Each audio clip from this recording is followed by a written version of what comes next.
Always a pleasure coming your way. This is NSG News. Today is the 13th day of March 2026. Some 90 days to go for the World Cup. I'm sure you are preparing. Welcome to our editorial here at NSG News. Coming to you live wherever you are watching us from. We are happy. We're here at the heart of the capital of the Republic of Ghana. This is Accra, Dentama here at Jacana Street. My name is Kofi Asante Mensah. Welcome to our broadcast. Just after this breather, we settle in for two major editorial. Please stay. Hi there. What number is this? 3, right? All right. It's time for NSG News. Welcome. My name is Kofi Asante Mensah. And here at NSG News, you'll get serious documentary to watch, news, reviews, views, and what have you. Because we have Pulse of the Week and also exclusive on the hot seat. On NSG News, we say news with integrity.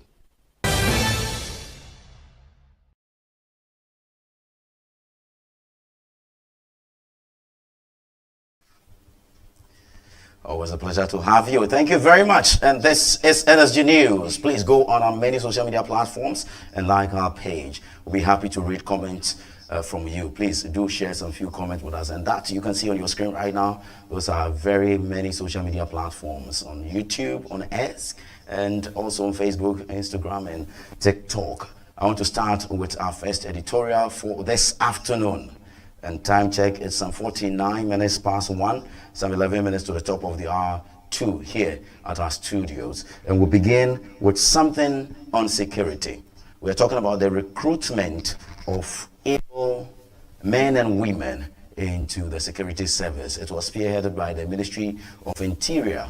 But today, on our editorial desk, I want to take you through some few history and come up with what is really happening as of this week. Today is Friday. What has occasioned throughout the week, we would review all of them. And I'll tell you my honest position on this very subject. I want to take you to history way back in 1870s, between 1870s and then 1957. You remember when we gained independence? All right. So between 1870s and then 1957.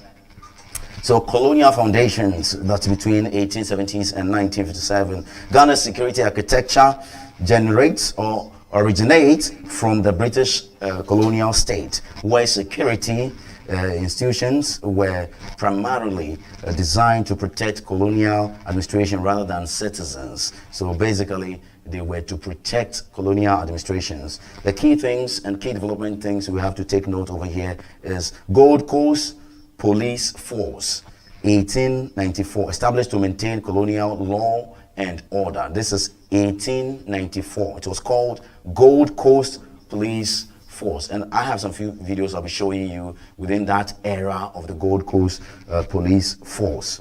Then we come to the Prisons Department. And the Prisons Department was established around 1876, created for detention of colonial offenders. So when you offend, then you have the opportunity to go into the prisons department. And I must say, it was established around 1876. Let me take you to what we have now as the Ghana Armed Forces. Previously, it was called the Gold Coast Regiment. The Gold Coast Regiment, and now we have it as the Ghana Armed Forces. So it was part of the British West African Frontier Force that they established. So they called it the Gold Coast Regiment. So the recruitment was basically done, and the focus area of those recruitments were physical strength. They'll look at your physical strength. They'll also look at your loyalty to the colonial administration, the government in place. They will look at your loyalty. So your physical strength is underlined, then your loyalty to the administration also very key. And they would thirdly look at your regional, where you come from, the regional quotas. Security forces were often used to suppress political dissent and nationalist movement, shaping a militarized culture within the institution. So if you want to raise up your voice and become nationalistic, these security forces were used to suppress those political dissent and nationalistic movement. They won't allow you. Now, let's talk about the post-independence expansion within 1957 and 1980s. Let's talk about that. After independence under Kwame Nkrumah, Ghana expanded security institutions to support national development and internal stability. So two things over here: national development and internal stability. Those were the focal areas of what Kwame Nkrumah established within the post-independence era. Key trends: expansion of the police and military capacity. It was then expanded broadly. And establishment of new institutions. Two institutions comes to mind readily. The Ghana Immigration Service was established. So in the colonial era, we never had the Ghana Immigration Service or the Gold Coast Immigration. No, there was nothing like that. After independence, then we had the Ghana Immigration Service. Then also, we had the Ghana National Fire Service. The Ghana National Fire Service. Thirdly, security recruitment became tied to nation building, regime protection during coups. So you have to protect the regime, the Nkrumah regime, and also you have to help us to build the nation by providing us internal security. Very, very key and important. Between 1966 and 1992, please watch it. Between 1966 and 1992, repeated military regimes influenced recruitment patterns. Security forces were sometimes expanded rapidly to consolidate political power. Let's talk about the democratic era recruitment. That's around 1992, what we call the Fourth Republic. And we've not experienced any coup after the Fourth Republic, 1992. Okay, so since the Fourth Republic, security recruitment occurs mainly through the Ministry of Interior. So they would supervise and make sure they would recruit. So what the organs or the services under this ministry are the Ghana Police Service. 1. We have the Ghana Immigration Service. 2. We have the Ghana Prisons Service. We also have the Ghana National Fire Service. We have the Narcotics Control Commission is there. Then we have the Ghana Armed Forces. Separate process. The Ghana Armed Forces have quite a separate process. But these are the the 5 main institutions or services under the Interior Ministry. Recruitment exercises occur periodically, depending on budget approval by Parliament. And currently, Ghana's entire internal security workforce is less than 100,000 personnel. Please look at the breakdown, and I have the breakdown for you here. We have the police service, 49,000. We have a personnel workforce less than 100,000. And currently the Ghana Police Service is around 49,000, Immigration 18,000, and Fire Service around 17,000. And we also have the Prison Service around 14,000, the Narcotics Control Commission around 3,000. And don't forget, we are a population close to 35 million, between 33 to 35 million. Let's talk about recruitment stats and what is really trending. Recent recruitment stats reveals extreme demand for security jobs, and sometimes you can find out 90,000 applications, sometimes 12,000 applications. Out of this 90,000, maybe we have just 12,000 in a slot for that very application that came through. In 2017, we recruited some 3,500 personnel. 2018, 3,500 personnel. 2019, no recruitment. 2020, we had some 3,549 personnel. 2021, we had 2,057, I must say, personnel. 2002, some 3,208, and it goes on and on. I want to take you to recruitment, chaos, and tragedies. The demand is so intense when it gets to this era. The demand is so intense that recruitment events sometimes turn dangerous. And within this year, I'm sure within this year or latter part of last year, I'm sure of this year, we've had 6 people dying in a stampede during military recruitment in Accra, the Elwak Stadium, due to overcrowding and move here, move there. Everybody wanted to be a part of it. As at 12 a.m., 1 a.m., 2 a.m., 3 a.m., people were sleeping there, getting ready for an event that will take place around 6 or 7 or 8 in the morning. And they have spent the whole night over there. That's how intense the recruitment is. Let me take you to youth unemployment and security recruitment. Ghana's youth unemployment crisis, very, very huge.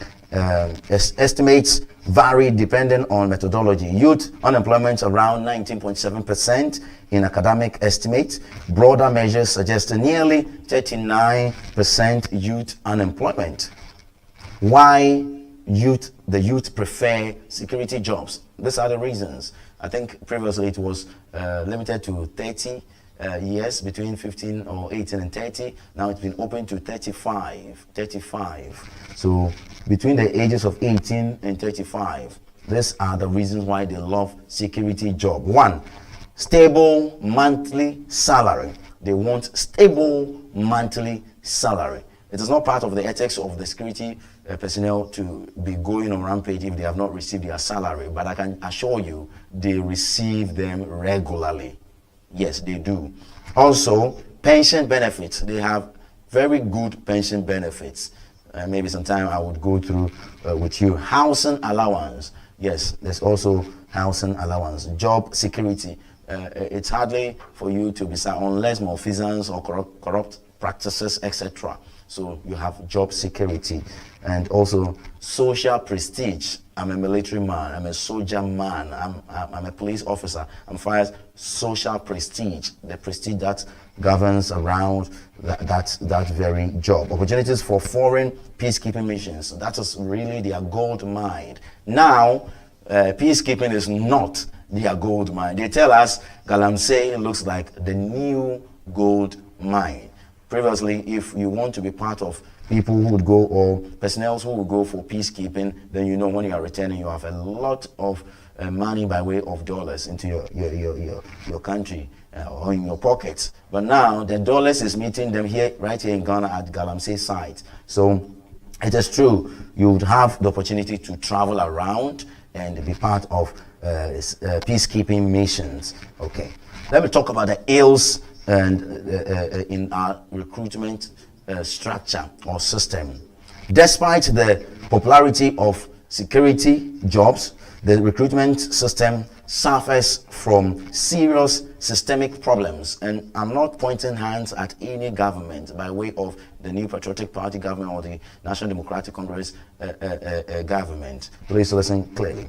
One, recruitment fraud and protocol culture. You know, when it's time for recruitment, fire service, immigration, people come online and they say, people can even open websites for it and fraudulently take people's money. For example, fake recruitment messages and forms circulate online. Clearly, people can come to you and tell you we are doing recruitment. Cybercrime records show 908,427 lost to recruitment scams between 2022 and 2023. Just mid of 2023, just within 1 year, even less than 1 year, 908,427 Ghana cedis lost to scams.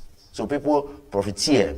They are there. We are doing recruitment. I will take you to this person. Pay 40,000, pay 50,000, pay 30,000, pay 20,000, pay 10,000. We can do it for you. 5,000 and the rest. Some insiders allegedly collect huge sums promising recruitment slot.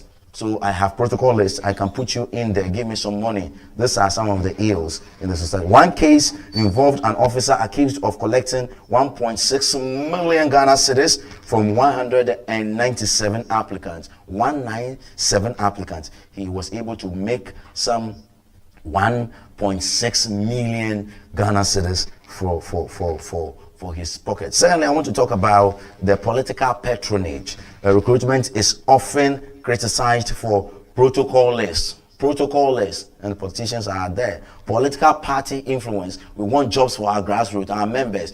People say we have not gone to school, but we have the strength. We can do military, we can do police, we can do fire service, we want jobs. We belong to NDC, we belong to MPP, we belong to what political party. Then regional favoritism. Your stronghold is Ashanti region. Your stronghold is Volta region. Then you favor people from that very region. Then ministerial recommendation. The minister and people at the ministry will recommend ministries. They can recommend. Even MPs, members of parliament. Sometimes we heard there were some few quotas given to members of parliament by way of recruitment. Financial barriers. Applicants must often purchase recruitment vouchers, and this time around it was 2,200,000 Ghana cedis. You have to purchase it, and I'll get to that very subject pretty shortly. Through officially modest, the process encourages middlemen. Look at this system. It encourages middlemen, people who will be within their middle and profiteer from it. Protocol fees, people will profiteer, protocol fees and bribes. Bribe taking. So these are some of the endemic structural defects or ills in our security system. Limited transparency. Problems include lack of publicly available scoring criteria. You write exams, but they don't show you, they don't make your results so public for you to know what you got wrong and what you got correct. Okay, opaque medical and aptitude screening. So sometimes the medical screening are not quite transparent. They are quite opaque, and the aptitude screening too very much opaque. Then there's weak oversight. Poor workforce planning. Security recruitment often follows political cycles rather than strategic manpower planning. So if you allow our security people, they would be able to Kofi, you can show the Gold Coast video. You can show them right now. Yes. So these are some few videos by way of security and the Gold Coast era, and I can promise you you'll enjoy them. And there you have it. And that's the Republic of Ghana. And here are some people. Look at them on the motorbikes. Oh my God. Quite intriguing. They are saluting Kwame Nkrumah over there. And that's the Ghana flag. And let me talk about the international best practices in security recruitment. Countries with strong security institutions follow structured manpower systems, not, for example, United Kingdom, independent recruitment boards. It's not done by ministry. We have an independent recruitment board doing the job for us. Digital recruitment portals. Yes, we have a semblance of the digital thing here, but it's not robust. It's not robust at all. Then we have the background check. We do have some background checks, psychological screening, and diversity target, transparency, scoring system. Very, very key. We make your results very transparent for you to know. When you go to the United States, they have robust polygraph tests, psychological evaluation. They will do your psychological evaluation, physical fitness testing. You do that, and structured interviews. You go through a very structured interview. Intensive background checks. Police recruitment often takes between 6 to 12 months. So you go through all the rigorous training and background checks and what have you, and that is what it is. When you go to Singapore, let me take you to Singapore. They have a centralized national manpower planning, very, very key. High academic standards. Their security, they pay attention to academics. Continuous training, they give you very, very much continuous training. Leadership development pathways and what have you. Let's talk about policy implications for Ghana. Based on forensic analysis, Ghana needs reforms in 4 areas. 1, centralized national security recruitment authority. If that sounds good, please, let's have an independent. I know independence is quite relative, because we have independent bodies like the Electoral Commission, like the couple of other independent, even the police. But people ask, how independent are these independent institutions or commissions? But important, it will reduce the fraud. It can also standardize the testing. It can also improve the transparency. and we demand from them. Manpower planning. Number 2, manpower planning. Ghana must determine optimal police population ratio, and I'll take you through that broadly. Then border security needs, also prison staffing levels. For example, UN recommendation, the United Nations recommendation says 1 police officer to 450 citizens. But when you come to Ghana's ratio, it's estimated around 1 police officer to 650 citizens. Sometimes it even goes to 700. That's quite not good. Anti-corruption systems. Measures should include digital only recruitment, no face, digital only. Public scoring, independent oversight, and whistleblower protection. Let's talk about number 4, the youth employment diversification, or yes, of course, security recruitment cannot solve unemployment. Structural reforms needed, like 1, industrialization. So if we want employment for our people, not only through security systems, we must do more. SME financing, we have to do more by way of small, medium enterprises. Technology sector growth, we have to push more capital into the tech. The youth we love technology. Vocational training, people want to be trained vocationally, and I think this government is doing quite a lot. Now I want to settle down and take you to what the minority, we're grabbing the video of the minority press conference, what the minority exactly does. And this is Reverend addressing the media in Parliament after that very recruitment mass failure of applicants became public. This is the press conference the minority granted the media. Watch it.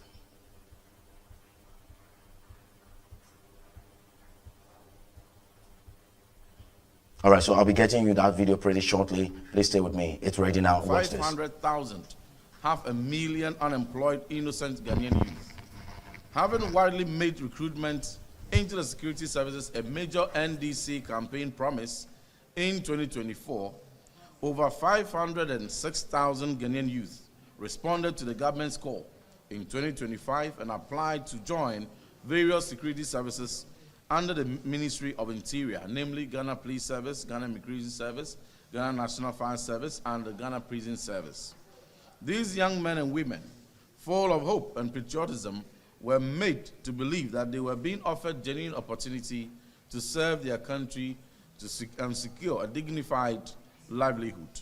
However, the Minister for Interior, in a press conference yesterday at this same venue, to the utter shock of the nation, indicated that only 5,000 applicants will be recruited from this enormous pool of applicants.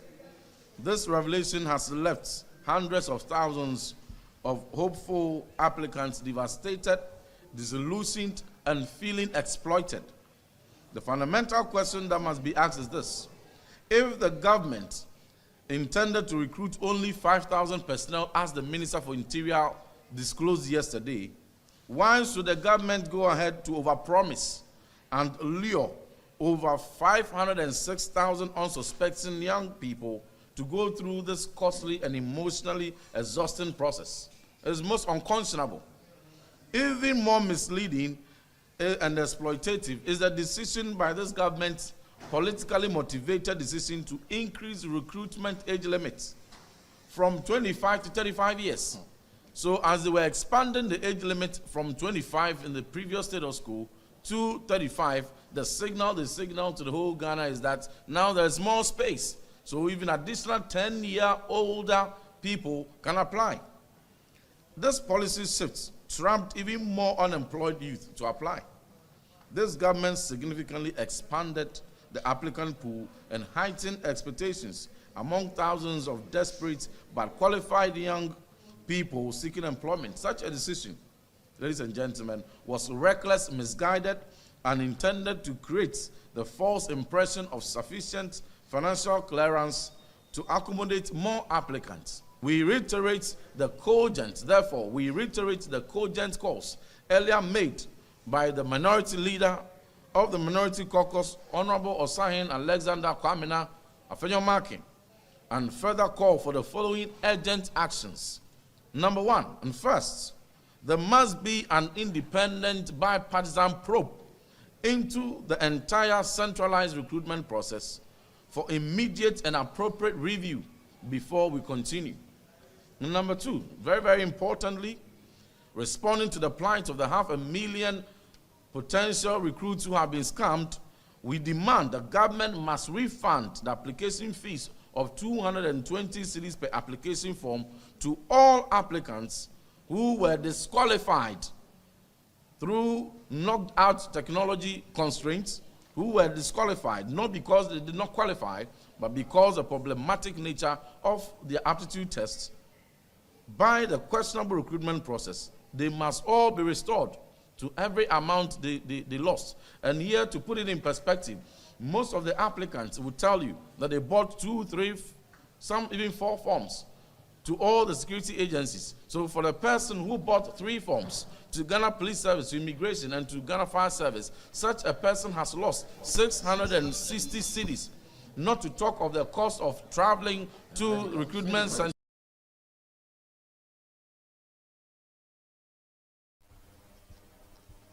That's Reverend Ntim Fojo over there. But this man is a joke. Trust me.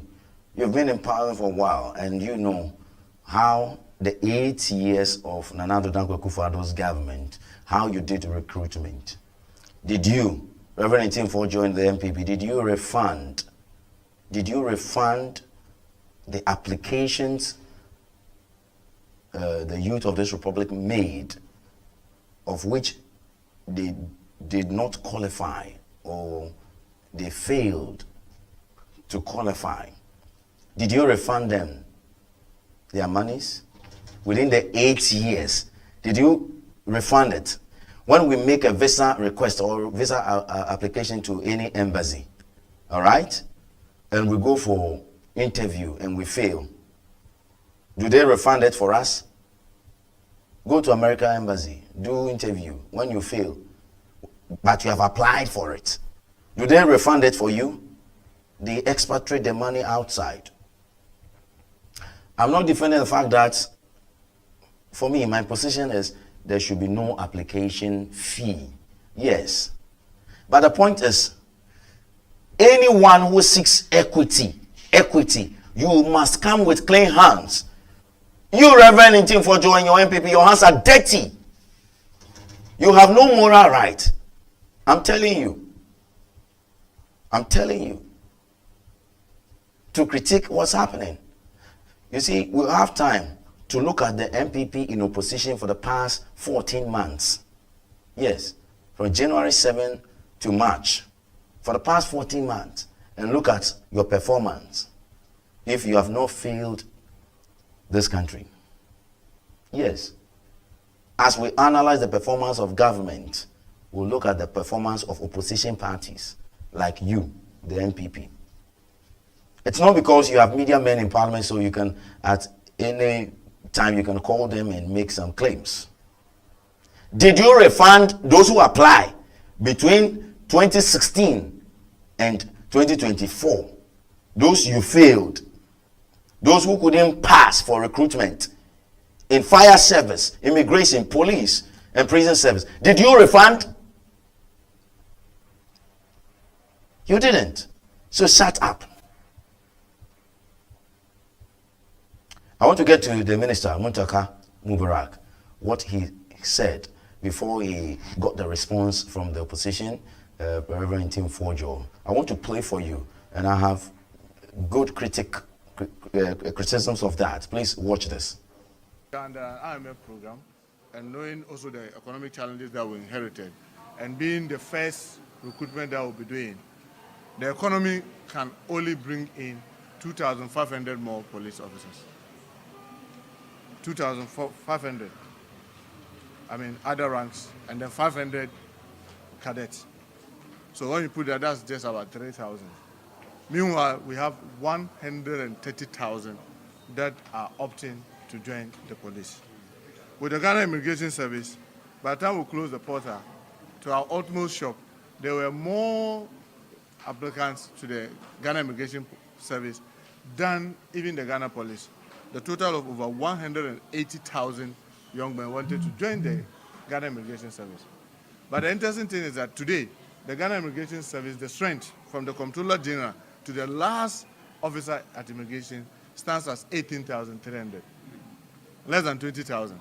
Yet you have 180,000 opting to join. And unfortunately, because of the space, the fiscal space, we could only have a space for 1,000. We could have space for only 1,000. When you come to Ghana Fire Service, by the time the portal closed, there were 124,000 applicants. 124,000 applicants for Ghana National Fire Service. Meanwhile, the current National Fire Service, from the chief fire officer to the last officer, they are just about 17,000 plus. Yet you have 124,000 wanting to join the Ghana National Fire Service. The Ghana Prison Service, when the portal closed, there were 71,000 applicants. The Ghana Prison Service, as we speak today, their strength is just a little over 14,000. So just suppose their strength now, as against the number who wants to come. In the case of the Ghana Prison Service, the space could only accommodate 500. So the total space we have to be able to recruit in this first phase, and my emphasis, first phase of the recruitment process, is only 5,000. And yet you have over 500,000 Ghanaians who want to join. So I ask everybody, well, we have body selection, we have documentation. When we finished, I mean, usually these ones, because it's about document and body selection, not too many people who, I mean, by the time we finished, those who got disqualified through documentation and other things, they were less than, what do you call it? They were less than 30,000. So it left you over 400,000 who were now ready to go through aptitude tests and then medical exams. We have several options. One of the options is that to say that, okay, can we do the pass mark at 50? So that many more people will pass and go for medicals. But now you know the end game. Because the end game is that you could only absorb 5,000. So if you do that, are you fair to the average Ghanaian? Because remember, all these stages, apart from buying the voucher to be able to apply, body selection didn't require payment. All right, so that's him, the Minister for the Interior. So, Montaka, you knew you have, by way of our economy, we have capacity for just 5,000 for the 4 or so security services. And you allowed the porter for people to apply to almost or even above 500,000. That's 500,000 people. You see, but I don't blame you. Yes. Why don't I blame you? The people want jobs. Do you know the amount of money people pay to go through their licensure exams, become teachers, or be put on government payroll? So somebody can just take 1,000 cedis, buy 4 or 5 forms: immigration, fire service, police, other ambulance, and buy all of them, and pray to God that there will be one slot for him or her. Yes. But you told us you are going to reset. Of course, you say this is the first phase. That's okay. If you have clearance for 5,000 people and 5,000 people is for the first phase, what is the clearance for the second phase?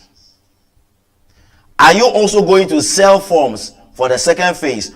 Or those who couldn't make the first phase, you can pick some of them and get them for the second phase,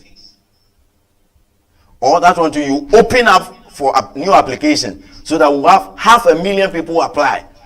What do you use that money for? Where is that money? Some beds are telling us that money is what you use for your first salaries for the new recruits. Is that true? The application fees. I am advocating for a time that application fee for security recruitment will be abolished. And it should be part of your research agenda. Let's remove all the human face from there. Put everything online. And let the men and women passionately about security, ready to wear the police uniform, the immigration uniform, the prisons uniform. They are proud of it. Let the genuine people listen. Muntaka, you went around and the NDC promising so many with respect to security and recruitment, getting your party faithfuls and sympathizers jobs. And I've heard a say get here make some ugly noise about this recruitment. Please stop. Your people are angry because you promised them. But you come back to us and tell us you are going through the merit. The recruitment is according to merit. What merit? Because they are NDC people. You are recruiting them clandestinely. Of course, the MPP, NDC faithfuls or youth, there are many. You can't recruit all of them. So the rest will be angry. But you have them in the security. We have to get a security analyst to tell us the threats MPP recruits in the security and now NDC party recruits in the security, the threat it poses for us. That's why when we are going for election, we don't trust the police. When we have people like this manning the interior ministry, how can we trust the police? How can we trust the security? How can we trust them? It is not of genuine reason they are coming. It's because they belong to a party and they want job from their party, political party. They have gone to see some MP, some minister, somebody is protocol, somebody is this, and they have entered. We have to desist from this behavior. We have some more videos to show them right now. Of course, then we'll move on. Please, I want to take your attention after this commercial break. I want to take your attention to the presidential jet. Please stay with me. You know, if you look at the last election, some were in complete shock of the results. Yes. While we were telling them 6 months before that yes. So you are a traitor or what? I don't know. The last person who will be a traitor in this country will be me. I'm very patriotic. It is alleged that NDC is sponsoring you to do their dirty work. Let me put it that way. That's my word, dirty work, to discredit the advances of the MPP. You've been drawn into partisan politics. How do you come out of this one? One, I have not been contracted, required to do anything for NDC against any entity in this country. Absolutely not. I don't belong to the NDC. I don't belong to the MPP. I don't have political party affiliation with any other party. No. Now look, where we are in Hacho now. I remember when I was going to write the O-levels, I didn't have money to pay for the fees. So I had to carry labor, do by day labor. Here. We're one of those who started building houses in this area as a laborer.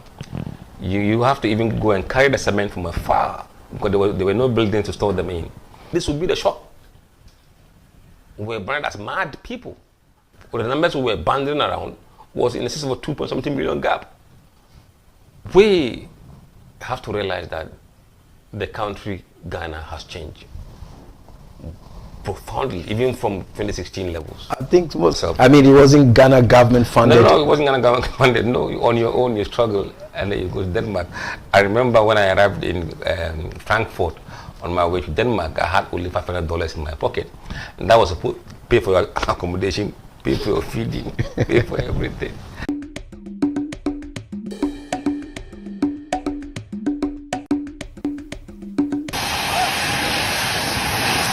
All right. Thank you very much. I think I hear the background over there. That's because we're coming to talk about jets. All right. So if we can bring that sound down a little bit, and let's talk about the presidential jets right now. And I want to give you some statistics, in a section of statistics, give you some historical antecedent of how our private and I must say presidential jets have traveled, evolved, and what have you. Okay, early presidential aircraft was around 1962 and 1976, and Ghana's presidential aviation history began shortly after independence, just after 1957, and we roped into some good aviation presidential jets. And around 1962, we got what we call the Hawker Sidley, and DH-125.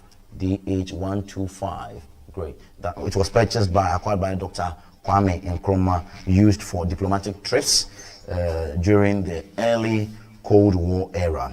It reflected Nkrumah's strategy of positioning Ghana globally. However, after the 1966 coup d'etat, the aircraft was rarely used. They didn't use the aircraft.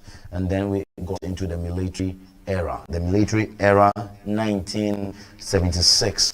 We got the Fokker 28. The Fokker 28 was acquired by the Achampon military government in 1976, used by frequent regimes, including Rawlings. So it was just used also by the man on your screen right, John Rawlings. This aircraft could carry over 25 passengers, allowing them to travel with a larger delegation, some 25. Then during the Rawlings era, we got the Gulfstream JIII, purchased by Jerry John Rawlings in 1998.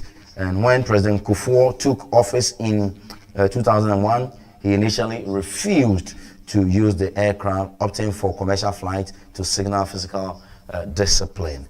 Okay, so around 1998, Rawlings purchased that very aircraft, the Gulfstream JIII aircraft. It generated controversy due to the economic austerity at that very time. And so when Kufuor came to office in 2000, he refused to use them. Eventually he sold it. He sold that very jet around 2006. President Kufuor sold it. Then currently, around 2010, I must say, we got the Dassault Falcon 900EX. We got it. It was ordered by the Kufuor administration. The man on your screen right now, it was ordered by him, and that was around 2008. It was delivered in 2 years after, in 2010, and by then he was out of office. The amount we used to purchase that very aircraft was some $37 million, a little over that, some $37 million. The aircraft replaced an aging Fokker aircraft that had earned the nickname Flying Coffin. So we used to call the Achampon aircraft the Flying Coffin because it was too old. Now the operational challenges and maintenances of these aircraft, the current aircraft we're talking about, the Falcon 900EX, has faced growing maintenance problems due to the age. It has grown. It's been aged. The issues with that very aircraft is fuel tank corrosion. The fuel tank, it corrodes, it's corroding, it's gone. All right.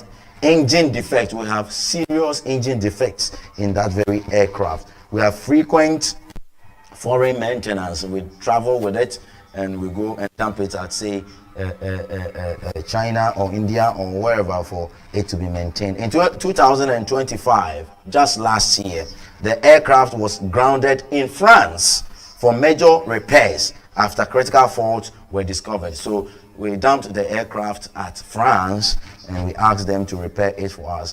And maintenance delays have also become longer. 2022 to 2023, maintenance extended 2.5, that's 2.5 months beyond schedule. It delayed. In 2024, it went for another maintenance. Aircraft stayed 2 months longer than expected. So when you expect it at this time, then it stays for long, close to 3 months. In 2025, it's grounded for 4 solid months. These challenges often force governments to charter private jets, like Kofi Asante did, luxurious private jet. I'll talk about it. Statistics on presidential travel costs, and here is it. Okay, the cost of presidential travel has been a major political issue. Kujatua Blackwell took on President John, not John Dramani Mahama, but I want to say Nana Dankwa Akufo-Addo, and took Nana Dankwa Akufo-Addo on seriously because of chartering presidential jets. And the charter, I must say, cost us between 15,000 to 20,000 per hour. I'm talking about dollars. $15,000 to $20,000 per hour, depending on the aircraft size. So when we go for a bigger aircraft, oh yes, we can have, yes, that's what you see on your screen. People are saying, he says he can't shower in some of the jets, so he wants a luxurious one. Then he can shower in the jet. What do you do inside the plane that you want to shower? That's the question people were asking. Yes, in some cases, avoiding chartering saved Ghana about 480,000 pounds. When you bring it to Ghana cedis, that's 6.5 million Ghana cedis on single trip when the official jet was used instead. So when we use the official jet, the Falcon, when we use it, we save Ghana a lot of money. Critics sometimes estimate that between 2021 and 2024, chartering luxurious jets for presidential travel cost the state, listen, 10 million Ghana cedis. President Akufo-Addo, where are you? Between 2021 and 2024, when you exited office, when we're hiring luxurious presidential jets for the President of the Republic. Oh, there you have it. Quite beautiful over there, inside the jet. So beautiful. It cost us some 10 million. President Tutukwan Okoba. In 4 years, we had 10 million debt. We paid it actually. We paid it. 10 million on our hands. Because of this, some policymakers argue that buying a new jet may be cheaper than repeated charters. We don't have to charter again. We really have to buy a new jet. I want to talk to you about the economic context of the presidential travel versus Ghana's economy. As we speak right now, the macro indicators are so clear. And what good President John Mahama did was to stabilize the economy and put the economy on the right path, because inflation was just way on the roof and it was just going. As we speak right now, the stats indicate that our GDP is around 75 to 80 billion dollars, and our public debt is almost between 80 to 90 percent of our GDP. Inflation spikes above 40%. As I speak, it is so down. During the economic crisis 2022 and 2023, even I can add 2024 to it, and between 2025 and 2026, the stats are looking quite brighter or quite good. In such an economic climate, presidential travel spending becomes politically sensitive, and that's the climate 2022, 2023, and even 2024. And you are going about chartering presidential,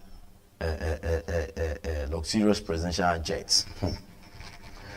Of course, citizens like myself and you watching me right now, we would question whether luxury jets are necessary, whether travel delegations are too large. And I tapped out for John Mahama when he says board members will not travel, foreign travel for board members cancelled. Asa, a jovo. Charter costs are justified. We are asking if continuing chartering some of these luxurious private jets are important, and the delegations that follow. Don't forget, the media also follow. We also follow. We also follow the president and the vice president wherever they go. The media is also part. So wherever President Mahama goes, like right now he's in South Korea, the media is there beaming it live to us here in Ghana. President Mahama and the use of his brother's private jet. Kofi, I want you to show the jet, Ibrahim Mahama's jet. Yes, that's Ibrahim Mahama. Yes, on your short, it will become pretty shortly. Ibrahim Mahama, yes, that's his jet. That's the jet. Ibrahim Mahama is coming out, and that's the jet. And Felix Kwachi Ofosu tells us that Mahama was using, His Excellency President Mahama was using this jet even before he got the second term by way of presidency. So we should allow him to use it, because we don't have the Falcon at our disposal currently. All right, so the presidency explained that the official presidential jet was undergoing repairs, which is true. So that's Ibrahim Mahama over there. The private jet was made available at no cost to the state. So this man, Ibrahim Mahama, is the brother of the president, John Dramani Mahama, and he's a businessman. He owned several private jets before President Mahama became president, even for his first term of office.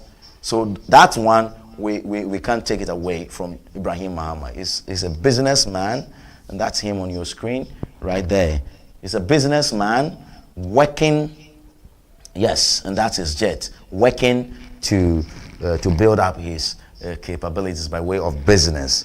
And let me talk to you about the cost of this, because Felix Kwachi says there is no cost either than fueling and some few parking or landing fees or whatever, right?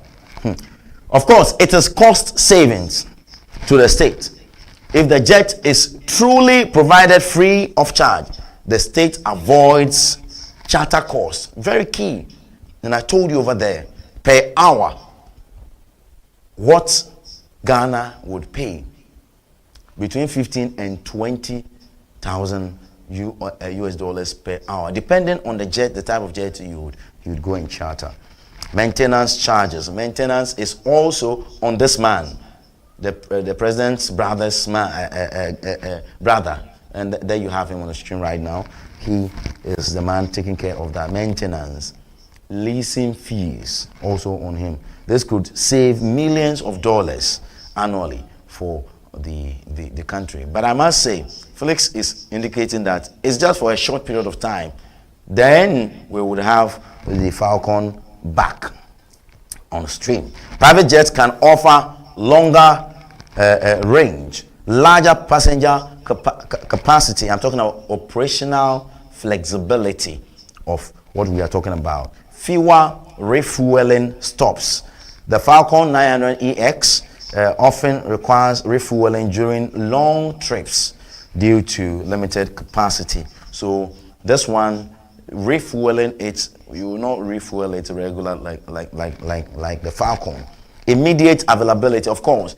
Sometimes the president would have to move from one place to the other. He needs the jet to wait for him.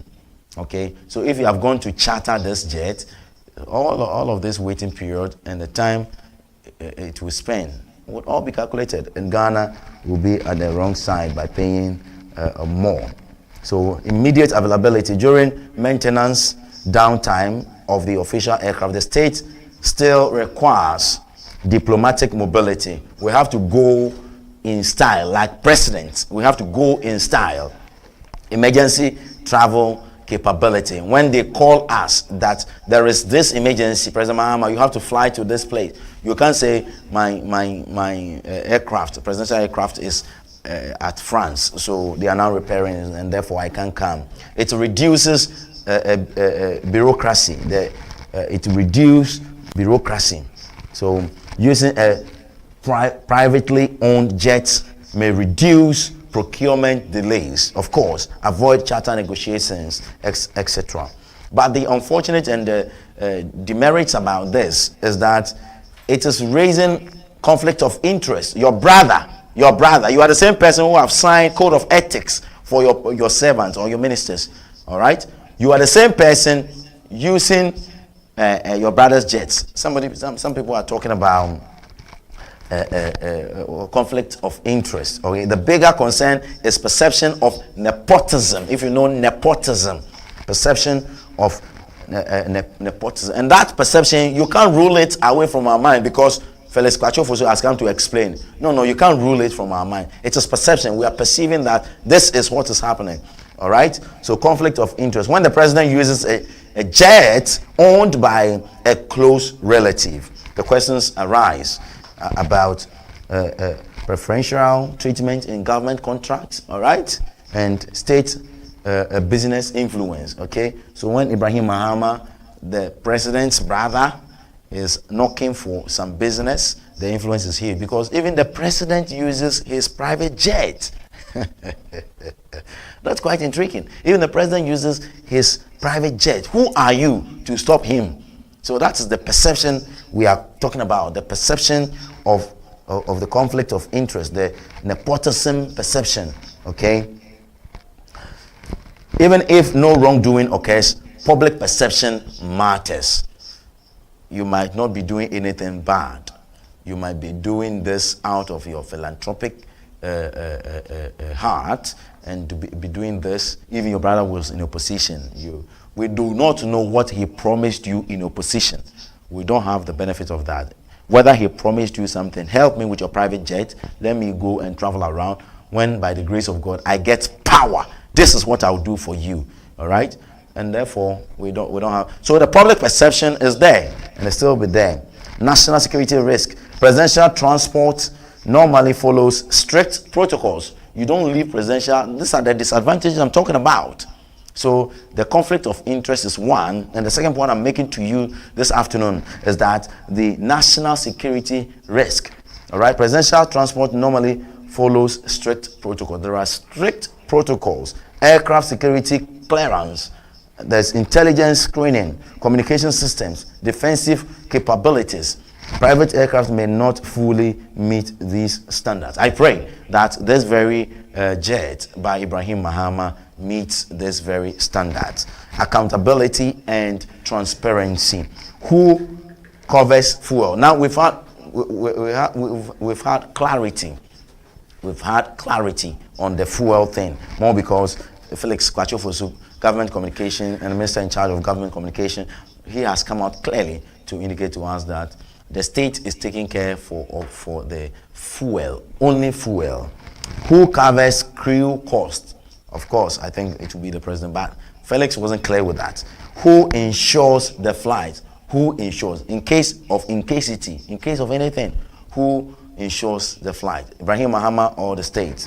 And they are traveling. Like I told you, they are in South Korea right now. Who controls passenger manifests? Very, very key. These issues require clear public disclosure, and that's what we are preaching this afternoon for the presidency to come clean on that. We know, I'll be playing some video, we know the minority position on this, but for me, they do not have locals to talk about it. Institutional precedent. Using family assets for official state functions may weaken institutional norms. You have given us code of conduct and code of ethics. Please, if you use your house, your wife's car to work, to do official Ghana work, I'm not sure it's right, by way of good governance. No. The ministry or the institution or the government agency must provide a vehicle. If there is no vehicle and you want to use your vehicle, well, it is not good governance ethics. Nonetheless, we are not saying it is wrong. It is not good governance ethics, right? So it is not good. Yes, future presidents rely on business allies. If you want to do this, you have to rely on business. I want to take you to some few videos. Then when I return, I'll talk to you about the best international best practices of how people and countries are handling their presidency or their presidents and the kind of aircraft they fly. For instance, in the United States of America, they have an aircraft called the Boeing VC-25, the Air Force One. The Air Force One. The key principles is that it's owned by the state, it's operated by the military. Security is very much hardened, all right, and no private ownership influence, and that's very, very key. I want to play for you some few videos relating to this very subject. Concerns being raised by Imani Ghana, concerns being raised by Asaf Wejeyi of the New Patriotic Party, and a couple of other opinions we have. I would also take you to the streets of the Republic of Ghana, what people are saying on the streets. You hear them. You hear all of them. So Kofi, if you are ready, we can take a trip into showing my viewers out there what it is. Listen to on the streets of Accra and Tema what the people are telling us. I say 8 years ago, Mahama buy ninu ya koto prin. Ene na no woko ba bi odeko. No man ni de esi ho. Eti me de menko ha menko la adwen a. Ne meka chen se hu hia so man beto prin bi. Na mum se minister security kwa onko fa ne nua ne de no fe ma wom. Se ye ne nua na de a ene da bi ode bo asafo hensa. Omuntu aso no mo mfe no ko ne mo man ni sika na ye koto prin na esi wo keke no. Yemfe sika no. Enfenye emoa. Ni esese ye de eboa. Miami krom kwan korenye nti on fesika no efen koye mi krom kwan eni mo mbeboa do mama osini nua mosini nua o plane esen ko fa Ghana for de na ko di tu kwan enso ba nua plane of so di tu kwan bo a se bia nua de because on ko fa Ghana for de na Ghana for akobo ndin bone ohun te bia nua de o di tu kwan nua de o di tu kwan afunso bi eni ho ye nyina Ghana PSA ye wo plane Ghana ye wo plane samre nsu na ye mra Ghana ye nisika because also be restart o mine no enti no ka media ka madwen kire ne se nka ye plane no na nka se odi tu kwan waja ye plane mo ma to baabi e ma wakofa ni nua plane e de tu kwan me de me enya me de na plane na kasa kra odi tu kwan no ni nua no because Mahama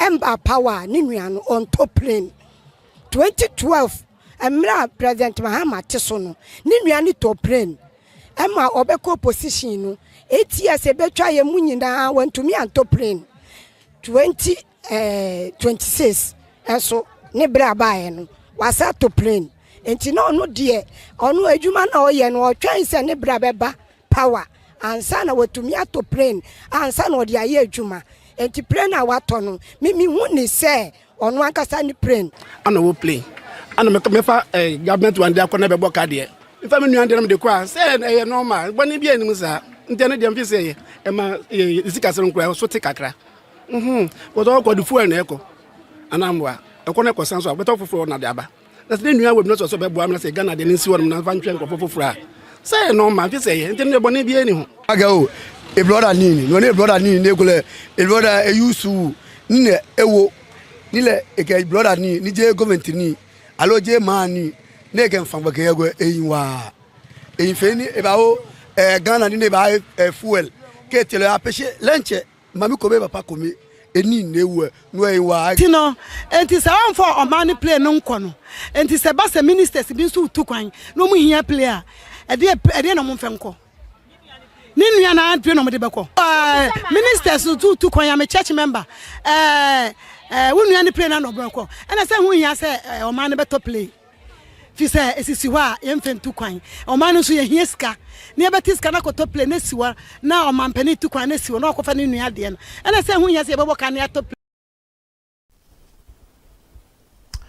Oh my God. So these are voices, Ghanaian voices, yes, on the street of Accra in Tema. And a big thank you to Ghana Web for that video. And that's very important, you see. They say, Ghana no, yenya modern bium. Ekufuado, ya born and waka. We paid a lot of money, I told you right now, to cater for the president's travels. We paid for it. We made noise about it. We were not happy.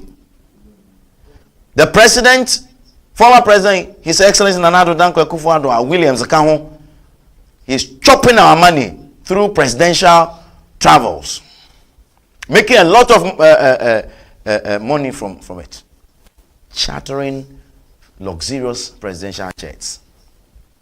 We made political capital of it, and based on that, people kept MPP at base.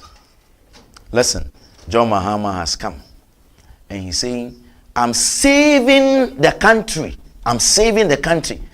Ghana for more plane, money plane. The Ghana Air Force for at the Abase, it's our plane is costing a lot by way of maintenance. We don't have any plane. You don't have any presidential jet. The one we talk about right now is going through maintenance. So many defects, including fuel tank corrosion. So the president should walk and go to South Korea, or go to Zambia, or go to UN. The president should do what? So kosi and kosi, koda and koda, Ghana for yenye mo de.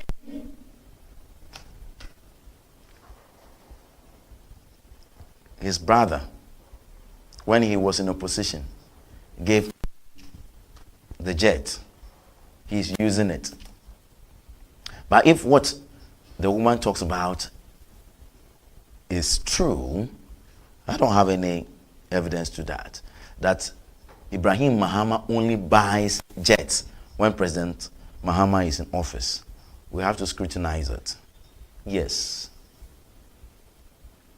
Because we know he's a well-endowed businessman doing his legitimate business in Ghana in all sectors, including mining, etc. All right? But if he buys private jet only, we have to be checking the beneficial owner of his companies and the business he does. Say Mahama hu uma, and Mahama baby unsu hu uma, then we'll get to know. Unfortunately, I couldn't play you the MPP's.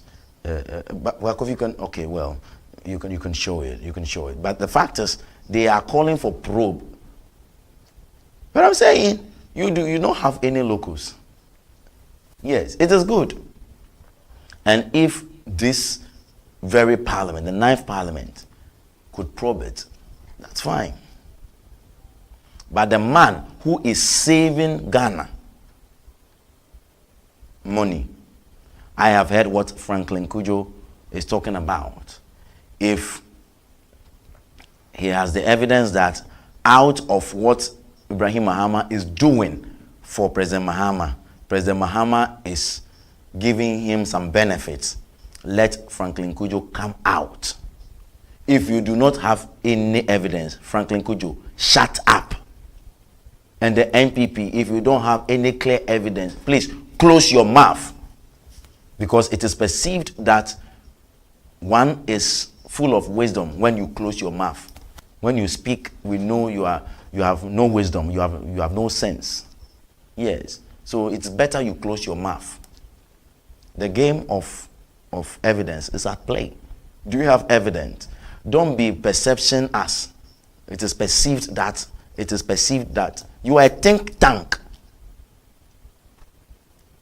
So let's do the right thing. Yes.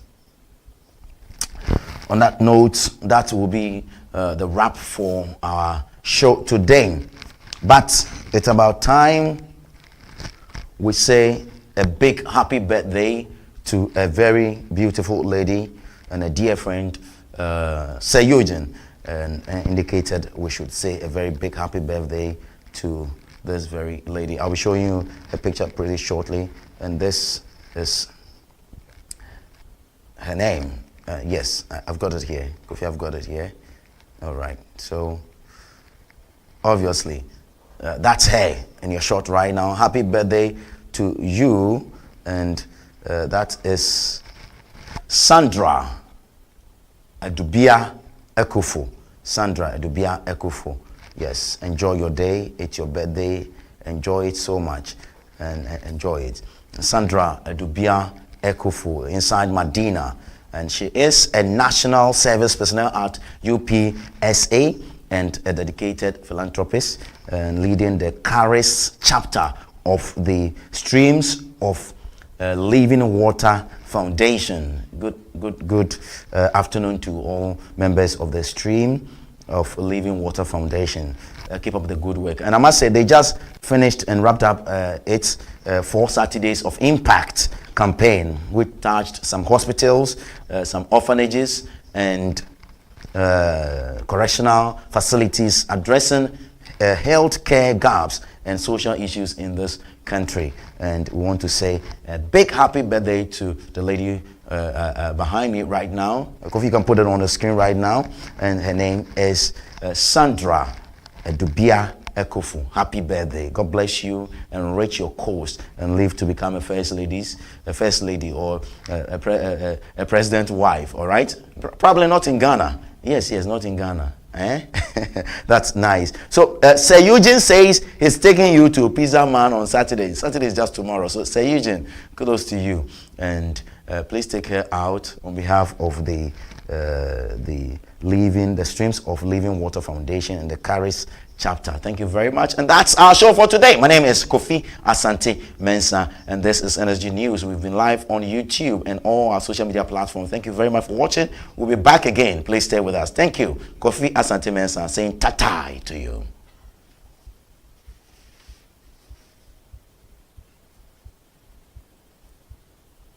Hi there. What number is this? 3, right? All right. It's time for NSG News. Welcome. My name is Kofi Asante Mensah. And here at NSG News, you'll get serious documentary to watch, news, reviews, views, and what have you. Because we have Pulse of the Week and also exclusive on the hot seat. On NSG News, we say news with integrity.